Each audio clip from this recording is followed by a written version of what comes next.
So yeah, as Liliana mentioned, I'm an industrial ecologist, which might be a terminology that you're not super familiar with. The field has been around for about a couple of decades. And broadly speaking, it tries to analyze various industrial processes and see where gains can be made in terms of efficiency, reduction of waste, reduction of emissions, and so on and so forth. And within this field, what I'm specializing in is to try to understand material supply chains, basically. Try to understand how many materials we need, where do they come from, how do we use them, do we recycle them, yes or no, can they be recycled, maybe, maybe not. And that's more or less the core of my work. So first of all, I have a question, like I open with this question, what are critical minerals? And broadly speaking, critical minerals are elements, mostly elements of strategic importance for national governments. I say typically elements because if you look at the critical lists, I would say most of them are elements, but sometimes you will encounter things that are not. For example, in the European Union, natural rubber is considered a critical mineral or something that is critical for the economy. So how many of these critical minerals do we have in the United States? Like, I'll let you think for 5 seconds about this number, take a gander, and well, we do have 54 critical minerals in the United States. And this list is compiled by the Department of the Interior in collaboration with the United States Geological Survey and various consulting universities that are basically chiming in the opinion. So 54 elements of the periodic table are critical in the United States, and these lists of criticality are available in multiple countries. As far as I'm aware, I found 5. So it's the United States, the European Union, Japan, sort of, is not really official, but it's in a document issued by the government. China doesn't have one, sorry, Canada and Australia. So these are the 5. So if we take the 5 lists available and we put them together, we reach a whopping 63 elements considered critical. Now, the way I color it here is whether something is critical in the US and somewhere else, or somewhere else, but not in the US. And so that's what it looks like. And if we plot the 5 critical lists by a frequency designation, then you'll see this kind of chart. So what can we glean from this chart? Well, certain elements like the platinum metal groups are all considered critical over here in the middle. And then here we have the rare earths, which are also all considered critical. And then it really depends. Lithium, it's critical pretty much everywhere, for example. So given these lists, it's really hard to understand where material scientists or some ecologists like me, in my case, should focus on, right? Because so much is critical that maybe we're losing a bit the sense of the term critical. I like to well, first of all, what are these critical elements? How do we designate elements as critical? So generally speaking, they are elements of strategic importance for the economic development of a place somewhere. They are also important for the technological advancement of that place. They are in high demand compared with what's available domestically, and or are controlled, or there is a high concentration of these minerals in a country that might be hostile. So if you pay attention, this designation of criticality is, first of all, not scientific in the sense that there is not a formula that you can apply and just say this element is critical, this element is not. And secondly, you can see that it's country specific, because if something, what does it mean? Like if a country is controlled by a country that might be hostile, hostility lies like in the eyes of the beholder. It really depends whether a country consider another country hostile or not. So the list of critical elements are always at the national level, or like the European Union, which is a union in the end. But you won't find a global list of critical elements. It doesn't mean that you can't create one. You could, I suppose, but certain considerations are always should always be done at the national level. So there are that many elements that are critical that I like to quote this little passage from the opera The Gondoliers that says, when everybody's somebody, then no one is anybody. Basically, what I'm saying is that if you look at this list with all the critical elements and the frequency, it's faster for me to tell you that there are 6 metals commonly used that are non-critical than to list all the elements that are used and they are critical. Just for reference, the metals that are non-critical are iron, silver, and cadmium, gold, mercury, and lead over here. These, I would say, they are the metals that are commonly used and non-critical. All right, so moving on, back where we were. So out of all these elements, let's focus for a second on what do we need for the energy transition. So once again, I use the periodic table to plot information. I think it's quite simple to follow. So these are the elements that I will consider critical for the energy transition. And we have only, in quotes, only 22 elements. So first of all, we have about 4 elements which are very important for the generation of wind turbines. And they are neodymium, praseodymium, terbium, and dysprosium, which are mostly used in permanent magnets. So to operate the wind turbines, we need these huge magnets, which are produced using rare earths, and we need a lot of them, and that's why they're critical. Luckily for us, they're also easily recoverable, and they can be recycled. Following is solar panels. So technology in solar panels is varied, but the most common technology that we use nowadays requires silver, cadmium, and tellurium for the production of the film, basically, that takes the solar energy and converts it into electricity. Now we go to batteries. And again, this is a broad topic, and battery technology is evolving all the time. But currently, what we consider critical are lithium, manganese, cobalt, and nickel. Now, you'll see later, I'll focus a lot on lithium and cobalt, and so we can go more in detail about these 2 elements. But just spoiler, cobalt, like scientists are really trying to phase cobalt out.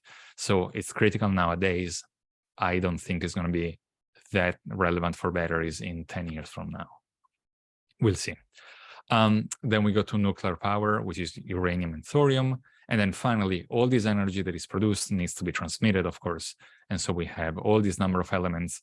Some of them, if you notice, are not even critical, like iron, but you need infrastructure to lay down the cables and so on. So you need all these elements to produce the infrastructure to distribute the energy.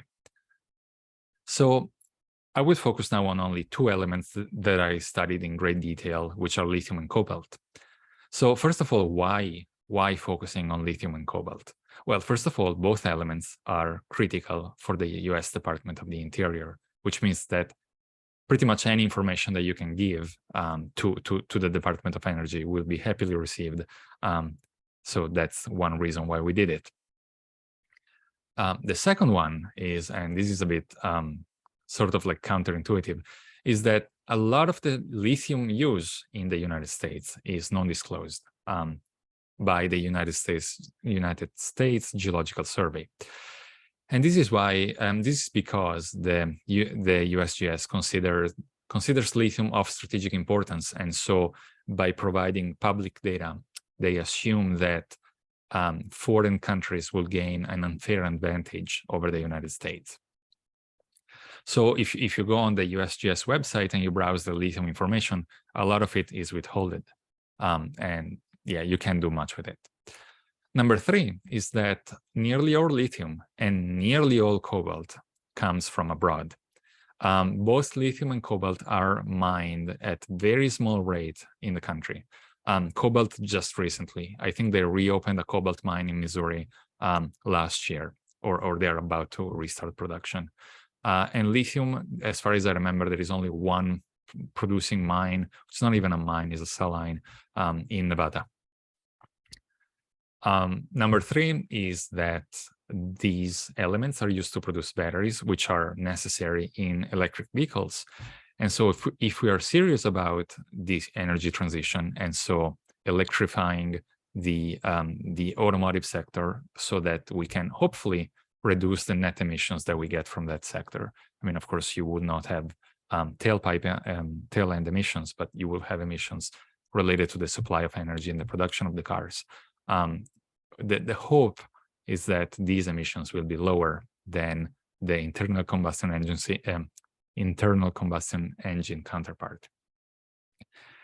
And then final reason is that both of these elements are very hardly recycled nowadays. The recycling rate for lithium is very close to 0. The recycling rate for cobalt is about 15–20% of the total use in the country. And so we should really do a better job to try to preserve the value of these metals in the country once they are extracted and produced and transformed into products.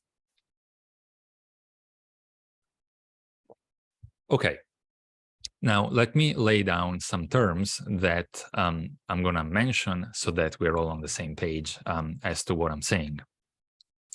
This example is for lithium just because it's a bit broader. Cobalt, I will call it a subset of this terminology. So first of all, lithium ores and minerals are minerals which contain economically exploitable concentrations of lithium.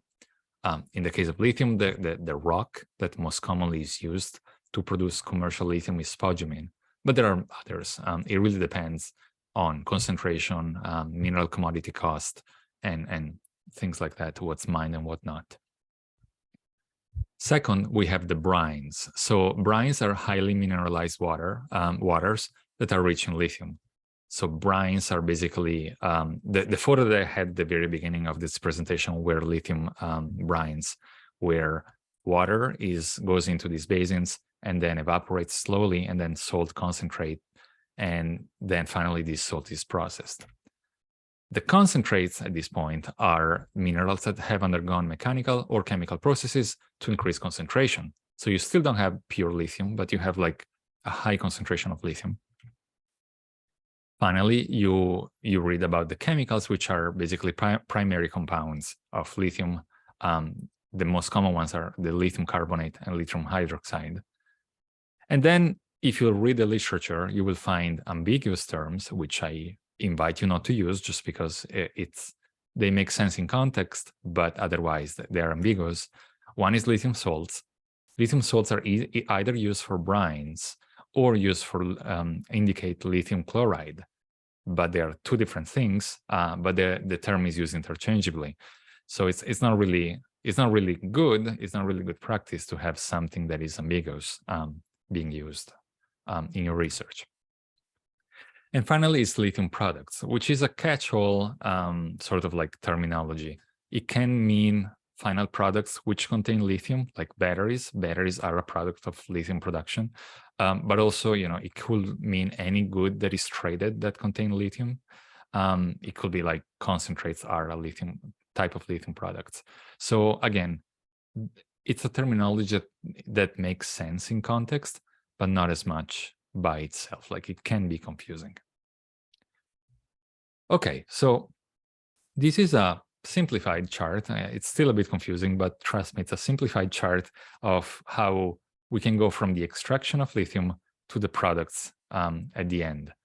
So first of all, we have brines and minerals, which can usually at least go into carbonates and concentrates, but brines can go straight to chloride. They can be transformed directly. And then hydroxide is a usually consequent transformation. And then here we have lithium metal, which broadly speaking is nearly never used in pure form. It's rarely used for some specific alloys. And then butyl lithium, we'll see what it is for. On the right side, we have the products, the final products in which lithium flows. So what do we have? First of all, lithium is used in desiccants, often found into air conditioning units. So there are salts in there, which are usually lithium chlorides, which absorb moisture and they stay there. It's used for the production of synthetic rubber. It's used for or at least butyllithium is used for a bunch of other very small uses, very specifics, that together matter, but singularly taken are very small. It was used at least extensively during World War II for defense applications. It was and still nowadays is used for the production of medical medicines, basically, to treat bipolar disorder. Of course, is used in batteries. That's probably what you all know. It's used is used as a gas to reduce energy consumption in aluminum pot lines.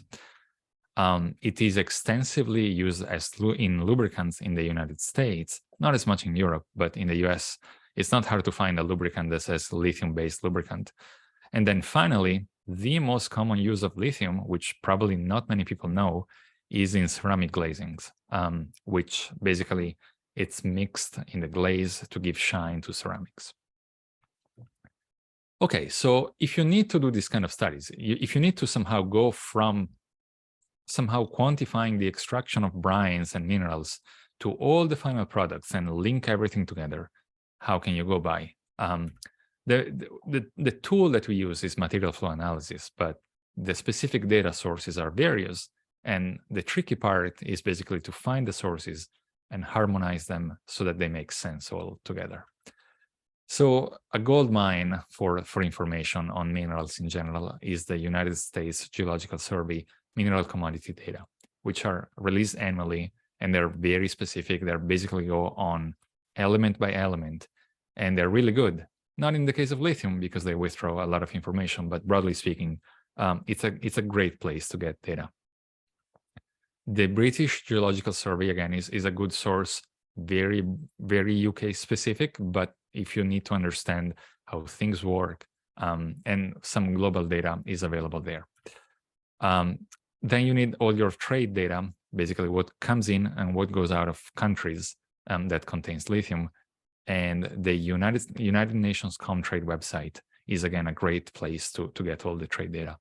There is more specific stuff at the national level if you need, but if you need global data, UN Comtrade is the place to go. Of course, there are various scientific publications that you can use to integrate your data or check that what you're making somehow falls in the ballpark of existing publications, because if it doesn't, you either found something really new that people didn't account before, or you're probably making mistakes in your data, and you need to look for what's going on and where to fix your data.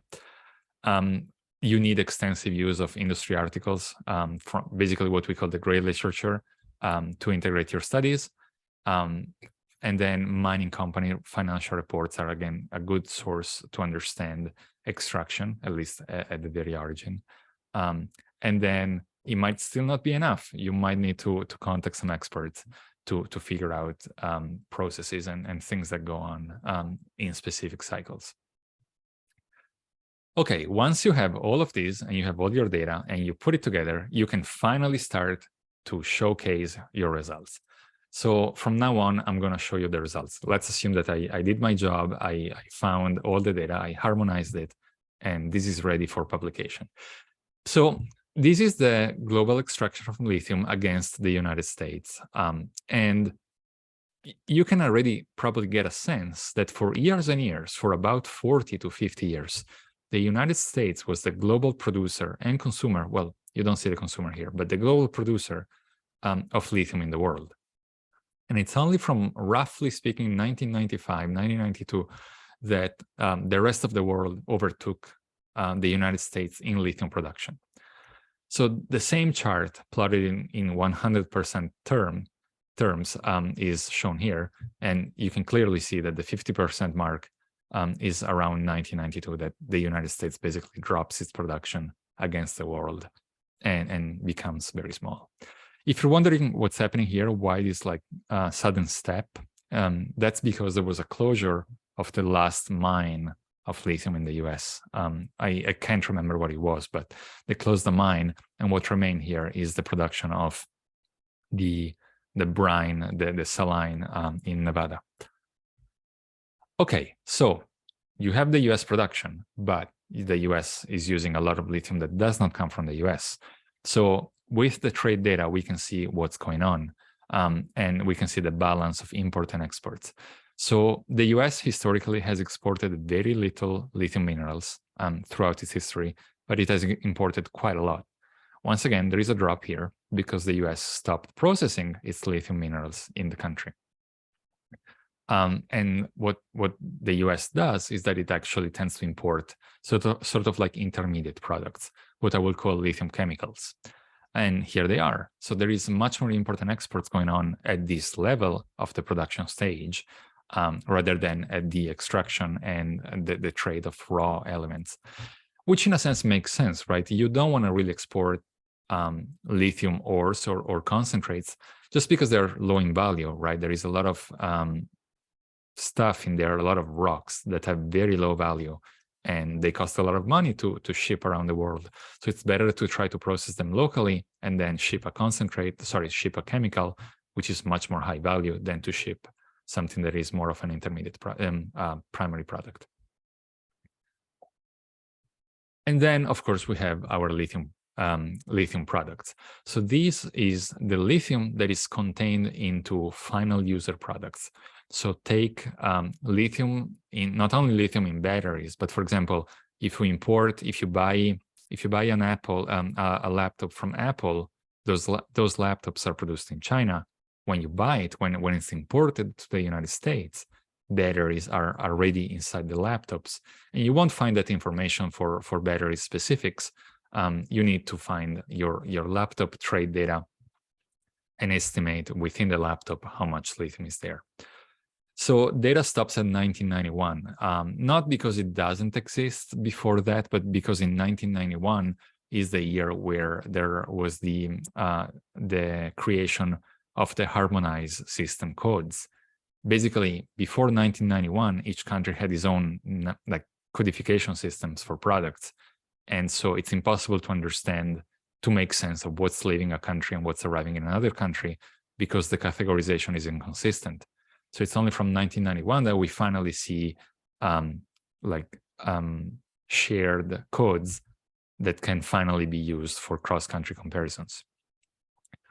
So of course, we are missing some information here to sort of like regress our data back to, well, I started in 1910, but really there was not much trade before 1970. Luckily for us, it was fairly small. So this is simply, I mean, it's not called a backcast. It is a forecast backward that we're doing here. So we are sort of like pretending that this flow, which is sort of real, how much will it be to go backwards? And we inferred that part.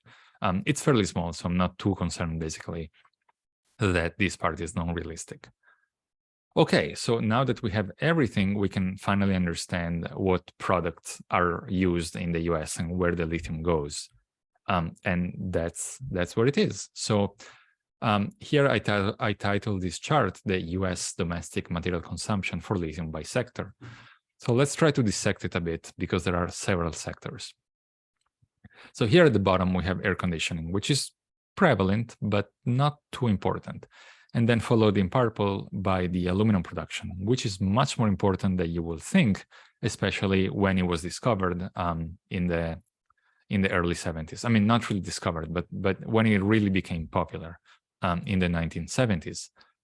In this sort of orange here, we have the batteries, which you can see are growing, but also scientists understood that lithium was an efficient electrolyte in batteries back in the 1950s.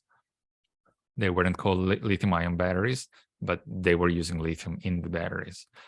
In fact, I did find a line from a 1967-68 report in the United States Geological Survey, where they were stating that we could use batteries in vehicles to avoid tailpipe emissions. They were well ahead of their time. They were like 25 years ahead of any deployment of electric vehicles on the street, but the idea was already there. Now, this chart is probably easier to read if we plot them in 100% terms. So what's happening here? Here is basically World War II, and that's when the US Department of Defense was taking lithium to be used in defense applications. It looks like it's huge. It's over 80% of the lithium used in that year. But if you compare it to 1945, that's what's happening. And that is this small spike. At the end of the war, the Department of Defense said, we don't need this lithium anymore. And so really there was a cease in production domestically. That's why it drops so drastically. And yes, batteries are probably the category that is expanding the most. But again, ceramics and glass is really important. It's something that should not be disregarded, together with lubricants and greases. Okay, so at this point, we are at the use phase, and we want to understand a little bit better what's happening in the waste phase of lithium. So we know that lithium is not recycled at the moment. So I don't really need to search how much is recycled. The answer is basically zero. So I did try to understand what's recyclable. So what's the recycling potential in the lithium scenario? So I divided lithium into 3 different categories: dissipative use, non-recoverable, and recoverable. So first of all, what is a dissipative use? Well, it's a use that you basically disperse your lithium even though you don't really want to, but it happens. So chiefly I would think two categories happen here. One is medicines. So you ingest your medicine, it goes through your body, and eventually you expel your medicine. That's a dissipative use. You're not going to be able to recover your lithium. It just goes through your body and it's gone. And the same is for lubricants. So you apply your lubricant, and in an ideal world, you're done. It's there. You don't need to reapply it anymore. It's always lubricated and it's fine. But that's not the case, right? Lubricants wear out over time, and then you need to reapply it, ideally to clean your mechanical components and reapply it, but in any case, to put your lubricant back. And that's a dissipative use. Basically, you don't intentionally disperse this lithium, but it just happens. The non-recoverable parts are, it's basically a category that could, in theory, be recycled if you were able to concentrate your lithium enough, but in practicality, you can't. So these categories are, for example, think of ceramic glazings. So you have your ceramics, which are glazed often, and you have your glaze. It's not really realistic to think that somehow you can concentrate this glaze somewhere in a dumping site so that you have enough lithium that is economically viable to recycle. And that's why it's non-recoverable. So the only realistic scenario in which lithium is recoverable is in batteries, especially in electric vehicles, but batteries in general. And that's the gray area. So it's a very small quota of lithium that is recoverable, even though currently not really recycled. And the same exact study, the same study in principle, was done for cobalt. So I'm skipping all the part that I showed you for lithium for all the details, and let's jump straight to the final uses, to how much cobalt is used in the United States. So the uses of cobalt are slightly different. They overlap lithium on battery uses, but pretty much that's it. The other large use of cobalt in the US is superalloys, which, in case you're unfamiliar with the term, it's a special alloy of steel that is used on turbines. So airplane, jet engines, gas turbines, anything that needs to resist to very high temperatures will employ superalloys, because if you increase the combustion temperature, you tend to be a bit more efficient in your combustion yield, basically. So here on the left side, we have the absolute values, how many gigagrams per year of cobalt are used in the United States. And on the right is exactly the same chart plotted in percentage. And so we see that already battery uses are the dominant use of cobalt in the US. And this is a cycle of cobalt in 2020. So here you can see that 2020, the United States had some mining, very, very small, 0.6 gigagrams. There was some trade of like mining products. And there are your chemicals here that again are not really refined much in the US. But then you have your trade of chemicals, which is quite relevant. And then there is your fabrication stage where basically cobalt chemicals are mixed into final products. So you get your catalysts for the batteries, you get your superalloys, and again, here your market. Here is your market where you exchange these products, which are then going into the use phase. And then I have this huge number of cobalt, huge amount of cobalt that is unaccounted for. It just disappears from the cycle. But some of the cobalt goes to waste facilities. And because cobalt is so valuable, it tends to be highly recovered. The United States is even importing cobalt scrap to be recycled domestically. So that's more or less the cobalt cycle that we have. So this is all historical data. And what do we use the historical data for? Well, we tend to use it to generate scenarios, basically to create these storylines that have the intention of stimulating discussion. That's how I would frame it.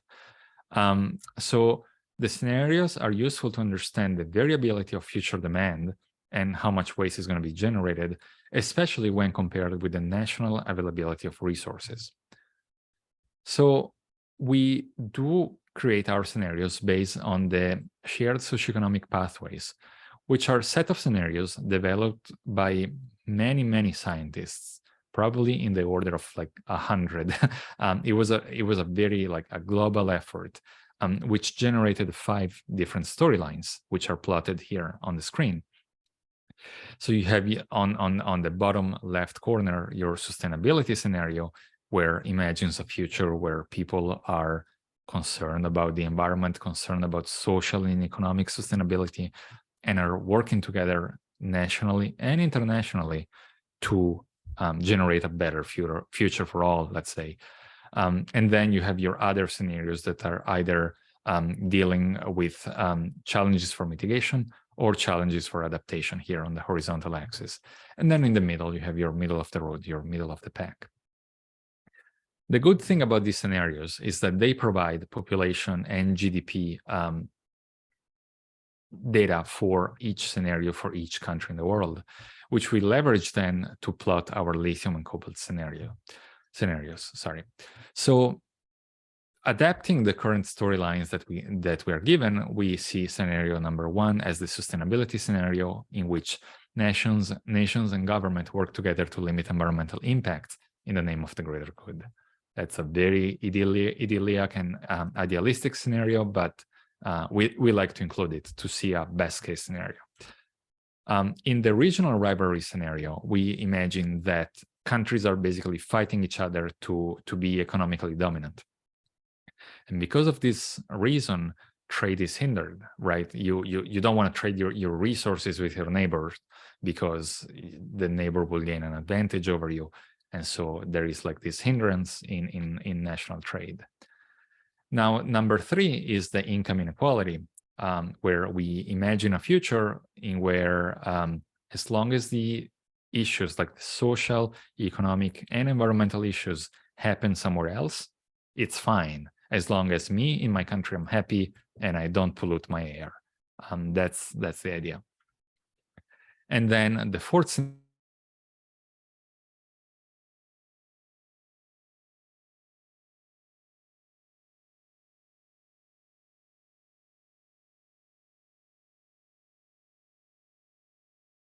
and that's the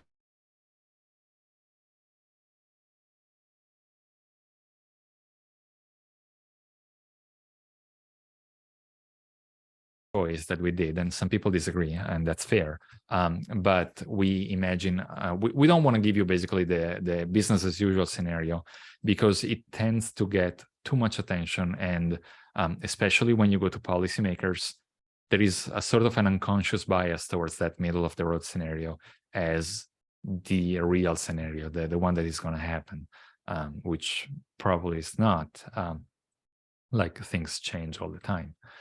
So how did we plot scenarios? Well, first of all, we divided everything into products and tried to understand product by product what can be done and what is the most realistic, most logical way to plot something that might happen into the future. So categories are split into recyclable and non-recyclable. And so broadly speaking, here on the recyclable on the recyclable side, you have all your batteries, and on the non-recyclable side, you have everything else. At least this is the case for lithium. I'm once again only going to show you the lithium case. Cobalt follows similarly the methodology. I will just show you the results. So we had several modeling approaches for vehicles. That's one, because electric vehicles are so little if you compare them to traditional cars, that we needed to really be attentive and plot something that is realistic. Same goes for energy storage, because again, we are installing more and more solar panels. We are installing renewable energy systems, and these systems require batteries, broadly speaking, to store the energy. And then any other batteries that is involved, like laptops, cell phones, and stuff. That's a different modeling approach. So here is what we did for the case of air conditioners. This is one example, and then keep in mind that we did it for every single product. So by giving some modeling assumption for population, GDP, how much air conditioners are going to be installed per capita based on the population and income, that's what we will see, for example. In the fossil fuel everything scenario goes at the top, not the sustainable future for several reasons. More people in this scenario, more money, broadly speaking, in this scenario. People don't care too much about using energy, so they install more air conditioners, and so on and so forth. Sustainable future is high because there is a high economic growth in this scenario. So we still think that people will install air conditioners. If I go with this in this way, that's fine, and I get 4 deterministic approaches to 4 scenarios. But we also understand that if you plot anything into the future, well, you are basically getting the results based on our assumptions. If I change my assumptions, these 4 lines will also move around. And that's a bit of, a weak spot, like something that we can do better. And we can do better indeed, because rather than plotting a single line, we decided to randomize the input parameters to see how results change. And so this is one example, for example, of 100 different simulations for air conditioning. And then we give a summary result that looks a bit easier to read with some shaded area, like in this case. So the line will be the median. The darker area will be 1 standard deviation. The lighter area will be 2 standard deviations from the median. We did this for every single category that we have. And then we end up, I'm jumping ahead. So we did this for the net demand that we have, like lithium in smartphones, for example, is plotted here for 4 different scenarios. In this chart at the bottom, we have the end-of-life flows, basically how much lithium goes into the waste stream. Then C, the plot C, will see how much lithium is recovered, in this case from smartphones, and basically recycled and sent back into the economy. And then the chart D plots A minus C. So if I have this lithium available in my country that I can reuse and give back to manufacturers, how much more lithium do I need to fulfill demand? It might be domestic lithium, it might be from abroad, but that's the net difference. And then finally in E, it's what we call the stock. Basically, it's how much lithium is currently in smartphones that are being used in the United States on any given year. So you do this, you do it for every single product, and that's the final results. That's what you get for all lithium uses in the country. So the chart is the same, but you see what's happening in the different scenarios. So we did that for lithium. We did the same for cobalt. But I will say that cobalt is a much more interesting result, because lithium, on the one hand, has basically a constant growth. It doesn't matter what scenario we plot, whether it is the fossil fuel everything scenario, or if it is the sustainable scenario, we'll need more lithium because, like it or not, electric vehicles will be sold slowly or quickly. We will have more laptops, more people, more smartphones, smartwatches, whatever you want. They'll most likely use lithium, and we don't see really lithium disappearing in the foreseeable future.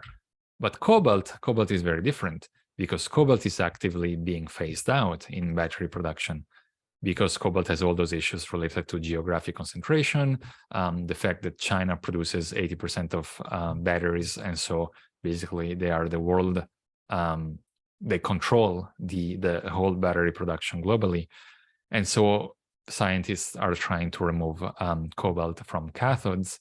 And so in the sustainable future scenario, the blue one, we imagine that we really make a breakthrough in technology and we phase out cobalt very quickly. And that's why the demand drops. And then there are all the other assumptions, to the point that the balance of demand, the net difference between what's requested in the country and what comes available from recycling efforts, goes into the negative here in this case. Basically, there is more cobalt than you need in this scenario. And if we break down the scenarios, if we really look what's happening into the scenarios, we get a sense as to what markets require lithium or cobalt. So in the case of lithium, pretty unexpectedly, we have electric vehicles, which are the driver for the future demand of lithium. Even in the case of, you know, fossil fuel everything, where we don't think many electric vehicles will be sold, some will in any case. At least that's our argument. So you'll still have quite some demand on that side. Now, cobalt is a bit different, because I said not only batteries, but superalloys is a dominant use of cobalt, which is this lighter blue over here. And it's pretty much going to remain. So the only interesting part that comes in and goes out is the batteries in vehicles, which are really actively searched for phasing out cobalt. And what do we do with this data? What information can we give? Well, we can give recycling potential into the future and say, hey, how much cobalt do you have, and can you recover it? Can you make something about it? That's one information that we basically provided the Department of Energy with. And then the other one is to plot the national demand against the national reserves. And so what do we see? Well, in the case of lithium, where the current reserves are estimated to be 750 gigagrams, and pretty much no matter the scenario, you're going to overshoot this value. The sustainable one will overshoot it abundantly and quickly. Fossil fuel everything doesn't overshoot it in our study. It's just under, but you know, it's an upward trend, and you can imagine that it really is going to cross it very, very soon. Small caveat, the lithium reserves are changing all the time. So this is what was available when we did the study. It might very well be that in 2030, this red line is going to be up here, and who knows. The case of cobalt is a bit different, though, because the cobalt reserves are very low, and there is basically no chance that the United States will have enough reserves to fulfill its demand. But the national cobalt resources are much, much higher. And once again, as a reminder, the difference between reserve and resources, reserves are basically the minerals that are economically viable to be extracted. The resources have been identified, but are probably not economically viable at the current state. So the United States might have enough cobalt domestically, but at what cost to extract it? I don't know, and it's probably going to be prohibitive. but you know, it's there, it's available. So this is, I think it's something that can be interesting and can be taken from these type of studies. And that brings me to the end of this presentation, because it's already time for Q&A. And I want to thank you for listening to me talking for 45 minutes.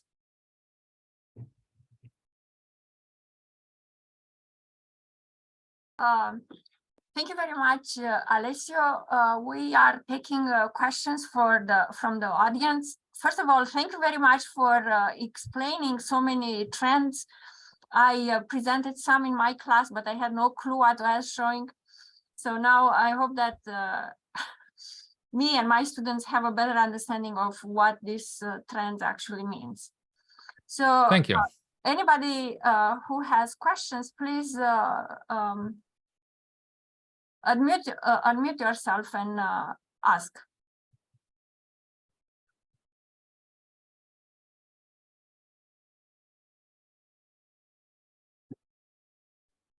I'll ask. Going back to the very start of the presentation, when you talked about how there are so many elements defined as critical, what one of those would you yourself say is the most critical out of all of them? Geez, that's let me rewind this presentation.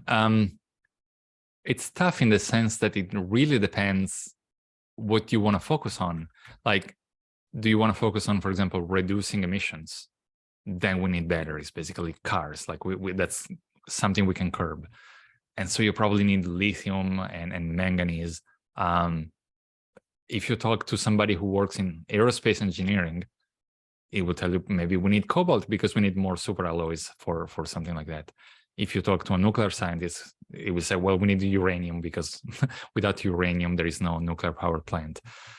So it's really tough. And that's probably why there are so many, and there is no qualifications as to what's more critical than others. Like it's critical, yes or no. There is no degree of criticality on this chart.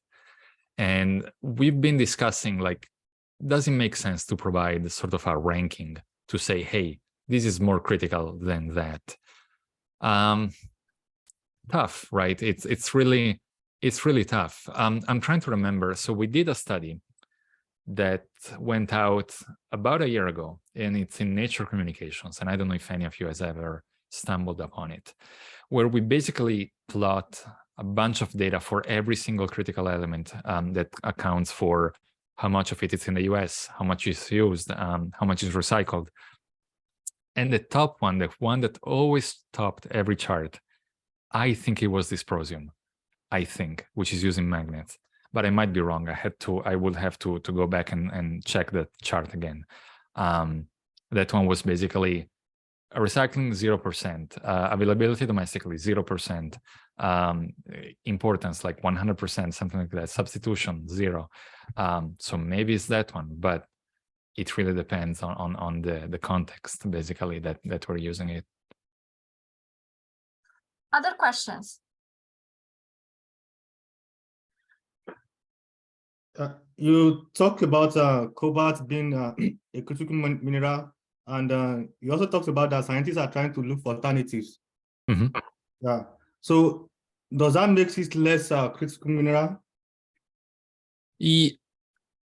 Yes. So I imagine that if we were able to deploy at the industrial scale a production of batteries that doesn't use cobalt, it's possible that cobalt will go out of the list of critical elements.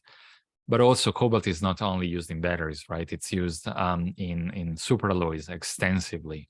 And it's not, at the moment, at least with the current knowledge and technology that we have, it cannot be substituted.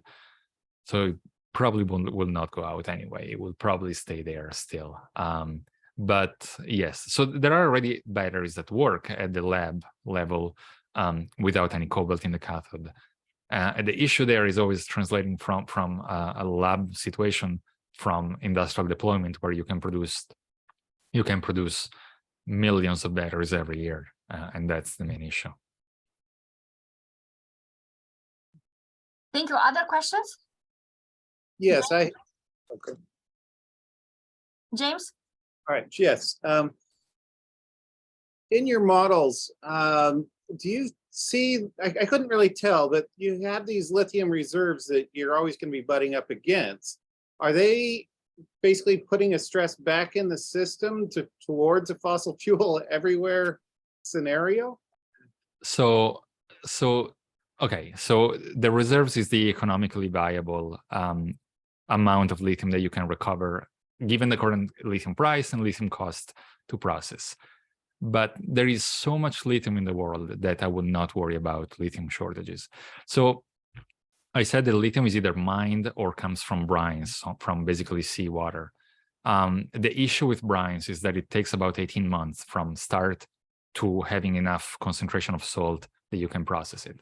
So there is this gap, right? So lithium doesn't respond well to sudden changes in demand. But in relation to availability, there is an enormous amount of lithium in the world. And the largest lithium reserve in the world is the seawater. Like there is more than we can ever do for in seawater.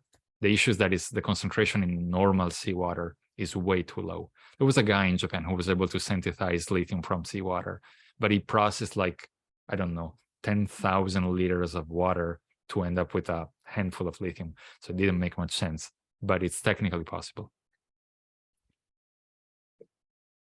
Other questions? I have a quick question. Yes. So all of the elements that you show here on this graph, I notice are all naturally occurring elements. Mm-hmm. There are also synthetic elements, that are completely man-made, like technetium is used in, in medicine and in imaging. Mm-hmm. Americium we use in smoke detectors. Do any of those synthetic elements and synthetic processes factor into this, or is that enough that people looking at critical minerals need to take into account, the natural resources that are needed to produce the synthetic elements, or is that so small that it basically doesn't factor in? I mean, honestly, I don't know. I've never looked into synthetic elements. I presume that the reason why none of them is in the list is because you need natural resources to produce them eventually, right? So I guess that if you know what are the natural elements used to produce them, you might have a look at the, for example, USGS United States Geological Survey reports, and at the very end they tell you what are the typical uses and why, sort of, they tell you why it's critical. But that's a very good question. I am not sure. I'm not sure. It might also just be such low volume that it might be like, I mean, much, for example, I didn't highlight promethium, which is down here, which is technically in the list. But there, if you look at that information, there are about 500 grams or like a pound of promethium like on the Earth at any given time, because it's radioactive and quickly decaying. So it's not used for anything aside from lab experiments. So that's why basically I was told if you highlight that one, material scientists are going to laugh because it doesn't make any sense. So I didn't. But yes. Other questions? Yes, I have one question. Is it really realistic to consider the recycling of lithium in the scenarios? Yeah, so there is a lot of work into recycling lithium. The issue with lithium recycling is not that we're not recycling batteries, because we are. The issue is that most of the technology nowadays tries to recover cobalt and manganese from batteries. So lithium goes into the slag and then it just is tossed away. And that's once again because, that's called a pyrolytic process. And it doesn't really recover lithium, but we are developing technologies that will recover all the elements. So I think that it is realistic, at least in certain conditions. Now, broadly speaking, I do see maybe that is more likely to get batteries out of cars. Like the same reason why the recycling of lead acid batteries is nearly 100% is because cars are highly regulated and it's not really easy to get rid of a car without anybody noticing. But it's probably less realistic for like a laptop or a smartphone, the battery side. But hopefully, we will have programs to recover batteries from Teslas and Rivians and what have you that will use a lot of batteries, basically. Okay, thank you. Thank you for your question. Other questions? So if there are not other questions, I have a question. Why are you stopping your prediction to 2050? Is that a magic number? No, it's purely arbitrary. Like it's 30 years from now or so, and it's sort of a midterm, which is what we feel might be interesting for the Department of Energy. But it is purely arbitrary. It could be 2060, it could be 2100. Of course, the more you go into the future, the less certain you are, right? And who knows what's going to happen in 40, 50 years from now.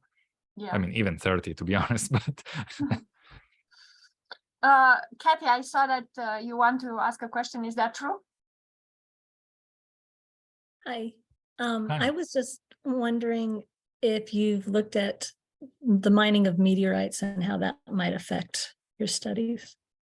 So we did not, I mean, sort of like we are aware that there is, interest in both meteorite mining and seabed mining, but we did not take into account that part.